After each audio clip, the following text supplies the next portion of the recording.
Guys, এটা হচ্ছে tour থেকে আসার সময়ের ভিডিও।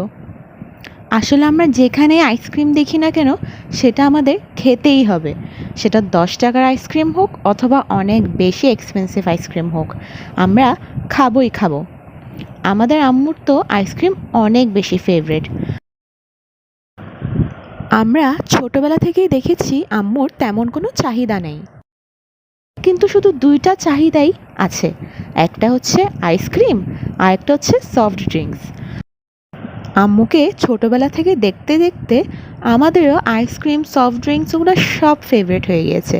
কিন্তু এবারে আম্মু অনেক বেশি অসুস্থ হয়ে গিয়েছে, যার কারণে আমরা যে আইসক্রিম খাচ্ছি সেটার দিকে ফিরেও তাকাচ্ছে না। আসলে অনেক বেশি ট্রাভেলিং করা হয়েছে তো, প্লাস কিসের সাথে কী ম্যাচ করে পরবো, কোনটা বেশি সুন্দর কোনটা কম সুন্দর, এইগুলো সব গুছাইতে গুছাইতে আম্মু নিজেই অনেক বেশি টায়ার্ড হয়ে গিয়েছে।